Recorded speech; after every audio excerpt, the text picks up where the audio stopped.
있습니다. 예, 여러분들 청년들이 이렇게 우리 교회의 미래가 될 거예요. 그리고 우리 청년들을 귀하게 여겨주셔야 돼요.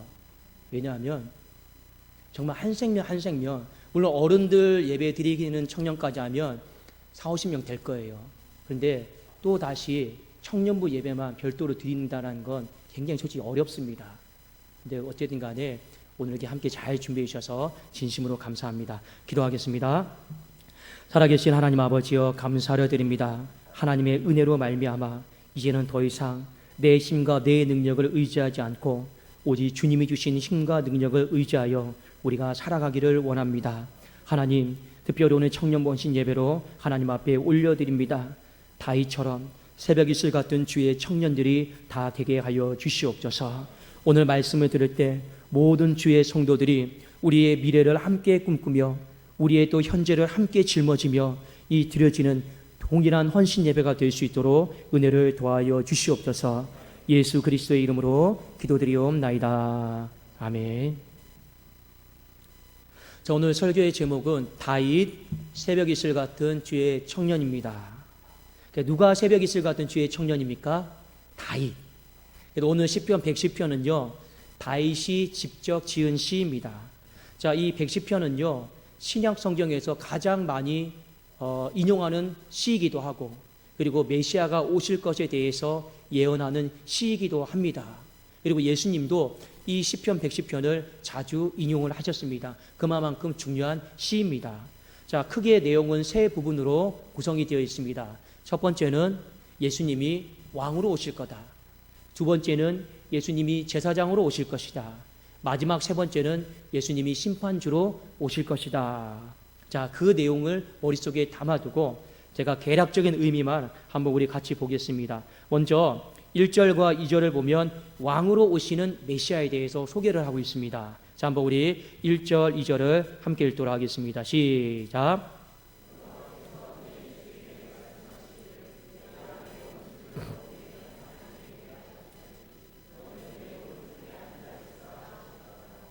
여호와께서 시온에서부터 주의 권능의 귤을 내보내시리니 주는 원수들 중에서 다스리소서. 자, 여기 말씀에 보면 여호와께서는 성부 하나님을 말합니다. 내 주에게, 내 주는 누구입니까? 성자 하나님 예수 그리스도를 말합니다.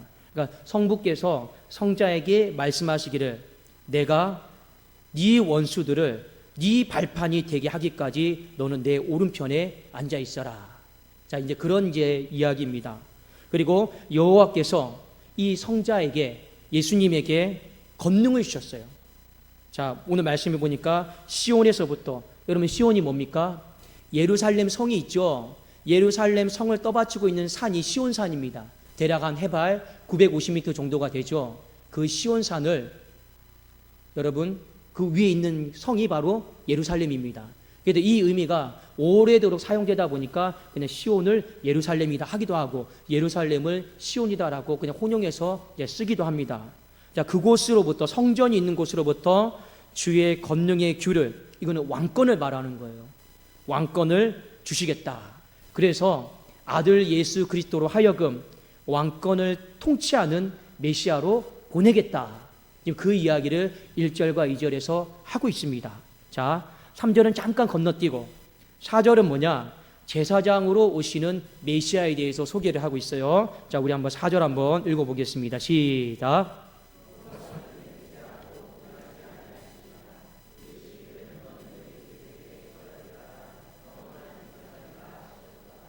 자, 여러분 이스라엘은요 12지파가 있습니다. 그 중에서 이 제사의 업무를, 제사장을 감당하는 지파가 어디 지파입니까? 레위 지파예요. 그런데 레위 지파는요 혈통이 있습니다. 육신의 혈통이 있어요. 그런데 예수님도 제사장입니다. 대제사장이에요. 근데 예수님은요 이 레위 지파 소속이 아니에요. 엄밀하게 말씀드리면 유다 지파 소속이죠. 그렇지 않습니까? 그런데 여러분 성경에 우리가 창세기 말씀을 통해 보았듯이 아브라함이 가나안의 왕들과 전쟁을 했을 때 누가 맞이하러 나옵니까? 살렘 왕 멜기세덱. 이 사람은요 족보도 없어요.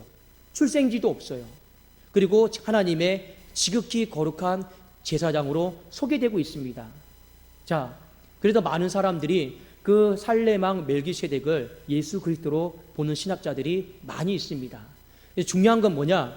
예수님의 제사장 이 직분은 혈통적으로 레위 지파 소속이 아니다라는 거예요. 왜냐? 그 혈통은 끊어질 수도 있어요. 없어질 수도 있어요. 단절이 될 수도 있어요. 그런데 이 멜기세덱의 서열을 따랐다라는 것은 어떤 의미입니까? 바로 신적 속성을 가진 영원한 제사장의 임무를 감당하고 계시다. 그래서 예수님이 메시아로 오시는데 어떤 메시아로 옵니까? 우리의 죄를 대속하고 우리의 죄를 사하고 지금도 하나님 우편에서 중보하고 계시고 그런 모습, 그러니까 영원한 제사장으로 메시아가 올 것이다. 그것에 대해서 소개를 하는 겁니다. 자, 마지막으로 5절과 6절, 7절에 보면 심판주로 오시는 메시아에 대해서 소개를 하고 있습니다. 자, 한번 우리 5절 제가 읽고 6절은 여러분 읽겠습니다. 주의 오른쪽에 계신 주께서 그의 노하신 날에 왕들을 쳐서 깨뜨리실 것이라.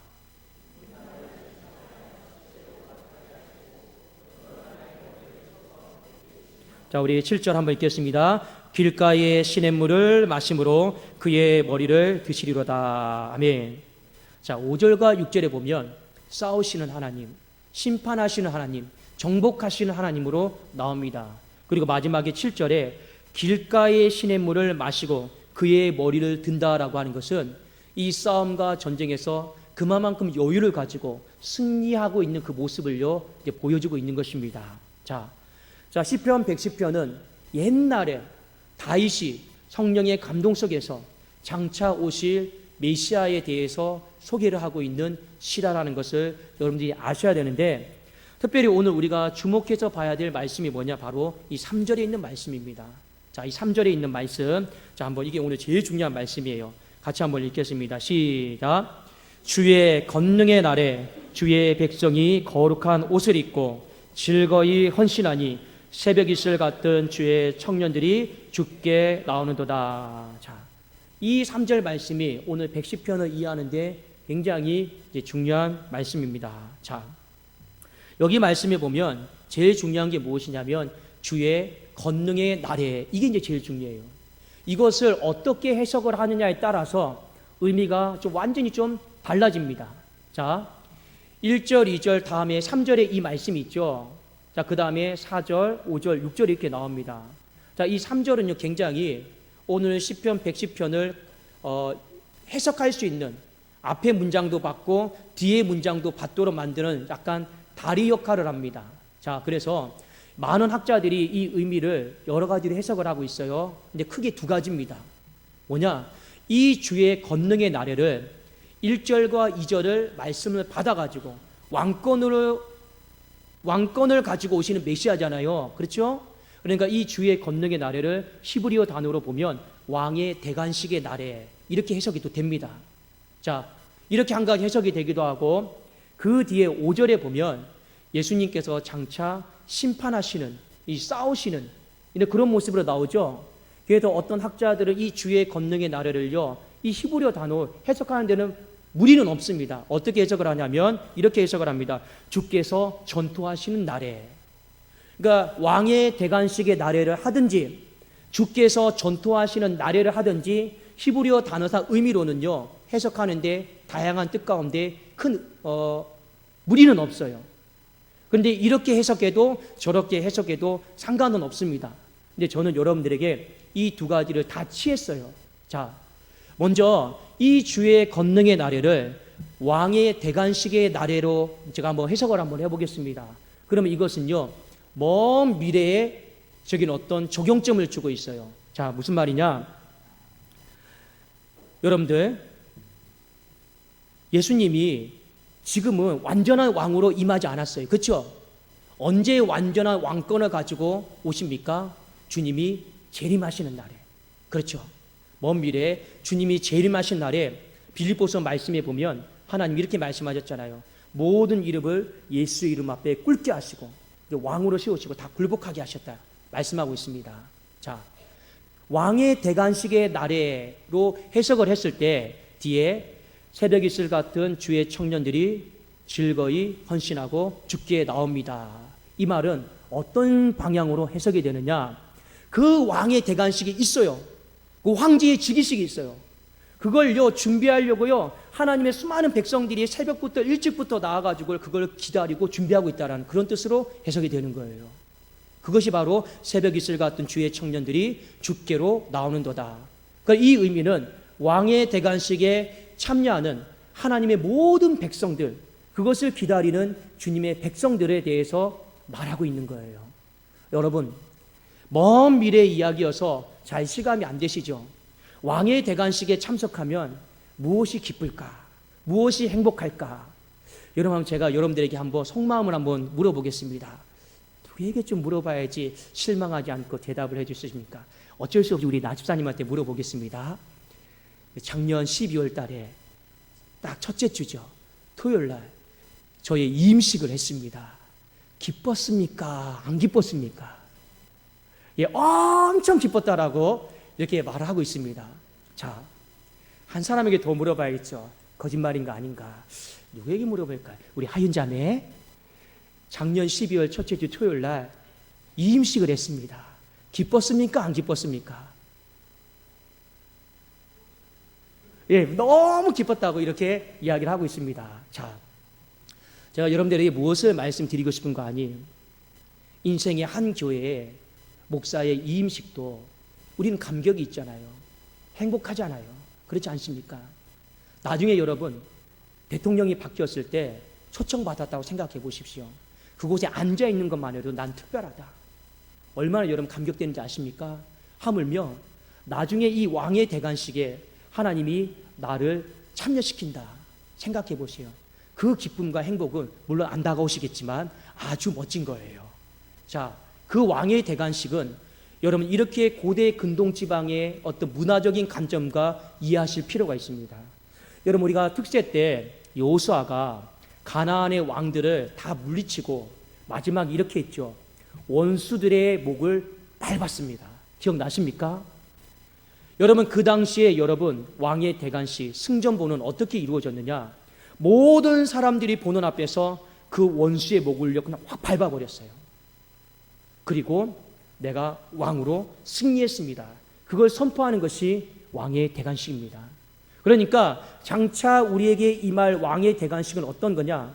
우리를 지금 힘들게 하고 괴롭게 하고 힘들게 하는 게 무엇입니까? 사탄 마귀 아닙니까? 그 악의 실체 아닙니까? 그 실체가 우리들이 보는 눈앞에서 목이 밟힐 거라는 거죠. 우리는 왕의 대관식에서 무엇을 봅니까?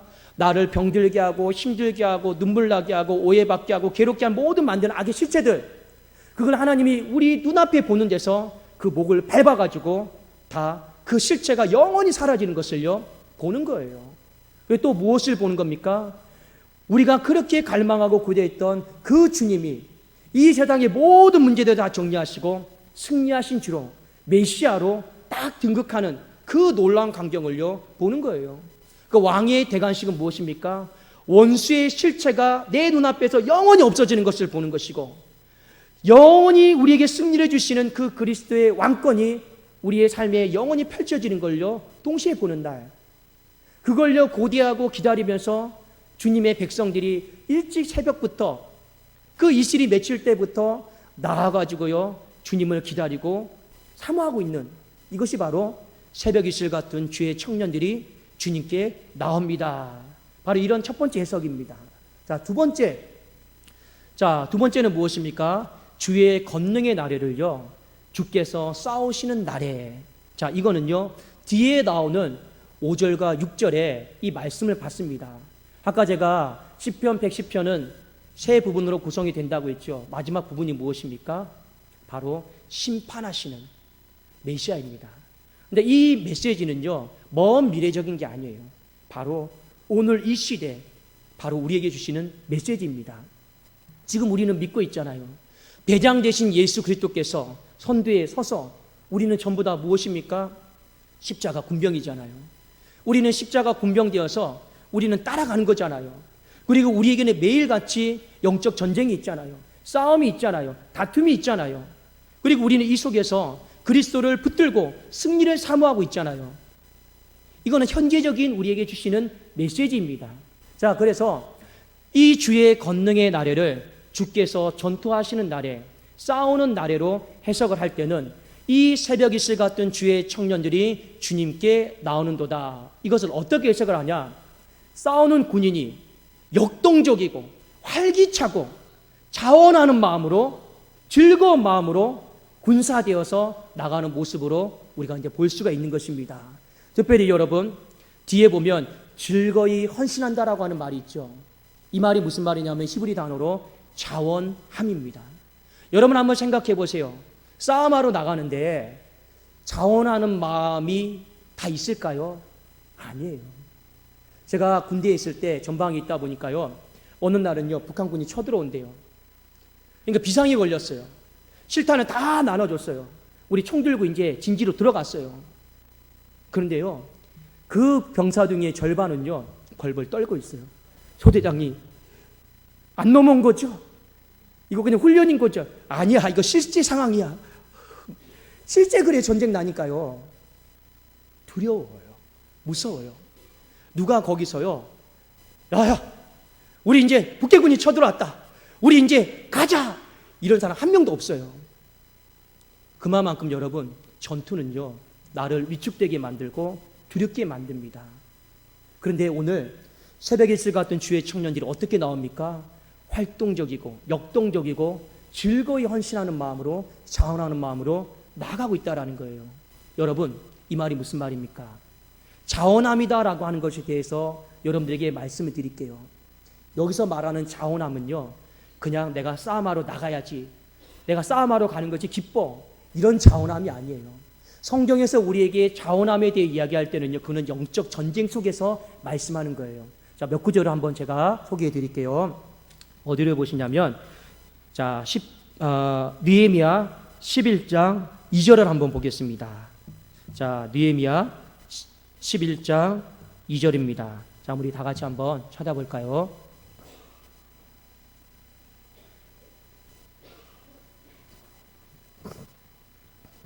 자, 느헤미야 11장 2절입니다. 우리 함께 읽겠습니다. 시작. 예루살렘에 거주하기를 자원하는 모든 자를 위하여 백성들이 복을 빌었느니라. 그 다음에 제가 한 구절 더 읽어드릴게요. 이사야 1장 19절입니다. 너희가 즐겨 순종하면 땅의 아름다운 소산을 먹을 것이요. 마태복음 16장 24절에 이에 예수께서 제자들에게 이르시되 누구든지 나를 따라오려거든 자기를 부인하고 자기 십자가를 지고 나를 따를 것이니라. 이 세 구절의 말씀은 공통적으로 자원함에 대해서 말씀하고 있는 거예요. 주님을 따라가도 자원하는 마음으로. 자, 그런데 이 세 구절은 자원함에 대해서 말씀하고 있는데 동시에 자원할 수 없는 상황이에요. 여러분, 느헤미야 이 어떤 말씀인지 아시죠? 그 어느 누구도 예루살렘에 거주하기를 원하지 않는 상황이에요. 왜냐? 성벽이 다 허물어졌거든요. 스스로 방어할 수 없거든요. 그런데 이 속에서 이 느헤미야의 말을 듣고 일부 사람들은 그래도 하나님의 땅이기 때문에 내가 먼 미래를 바라보고 내가 자원함으로 들어가겠습니다. 그때 들어가지 않았던 백성들이 자원하는 마음으로 들어갔던 그 사람들에게 복을 빌어줬던 거예요. 자, 자원할 수 없는 상황 속에 이상한 겁니다. 뒤에 봅시다. 너희가 즐겨 순종하면 땅의 아름다운 소산을 먹을 것이요. 이사야서 여러분 1장에 보시면 이미 기가 먹었어요. 순종하지 않아요. 강팍해요. 마당만 밟아요. 이미 하나님 말씀 앞에 감격도 없어요. 다 형식적이에요. 그때 하나님이 무엇을 요구하셨어요? 자원함을 요구하셨어요. 즐겨 순종하면. 이거 결단을 요구하는 거죠. 마지막 여러분 십자가를 따라가는 거 봅시다. 주님이 우리가 십자가를 질 때 기쁜 마음과 즐거운 마음으로 십자가 지기를 원하고 있어요. 근데 뭐라고 하고 있습니까? 누구든지 나를 따라오려거든 자기를 부인하고. 자원함이 쉽게 생기지가 않아요. 그러니까 나를 내려놓고 내 감정 다 내려놓고 따라가야 되는 겁니다. 자, 주께서 전투하시는 날에 새벽 이슬 같은 주의 청년들이 역동적이고 활기찬 모습으로 즐거이 헌신하는 마음으로 자원하는 마음으로 나간다 했습니다. 이것은 오늘을 살아가는 우리들에게, 우리 다 영적 전쟁 치르고 있지 않습니까? 어떤 의미입니까? 우리 안에 이 영적인 자원한 마음을 하나님이 요구하시는 겁니다. 주의 영광의 나래를요, 왕의 대관식의 나래로 해석을 하면 장차 우리가 어디에다 소망을 두며 살아가야 될지 그것에 대해서 일깨워주고 있는 것이고, 이 주의 영광의 나래를 주께서 전투하시는 나래로 보면 이 땅을 살아가면서 우리가 이 영적인 자원하는 마음을 가져야 되는 것에 대해서 하나님이 말씀해 주고 있는 거예요. 자, 오늘 설교의 제목이 무엇입니까? 새벽 일시 같은 주의 청년이 누굽니까? 누구예요? 다윗이에요. 왜 다윗인지 아십니까? 다윗의 생애를 보세요. 그가 평생에 무엇을 그렇게 간절하게 짓고 싶어 했습니까? 무엇이요? 성전. 왜 다윗이 성전 짓고 싶어 했을까요? 그는요, 이미 하나님 앞에 말씀을 받았어요. 왕의 대관식을요, 이 땅에서라도 본인 세대에 준비를 하고 싶었어요. 다윗은 이 주의 권능의 날에 이 미래적인 의미를 알고 장차 오실 메시아 그 왕의 대관식을 자기의 생전에 어마어마하게 크게 잘 준비해주고 싶었어요. 다윗이 새벽 이슬 같은 주의 청년으로 산 거예요. 또 하나, 다윗은 여러분 직업이 무엇입니까? 평생 뭐 하다가 인생을 살았나요? 용사, 군인. 그렇죠. 다윗은요, 평생을 군인으로, 용사로 살았습니다.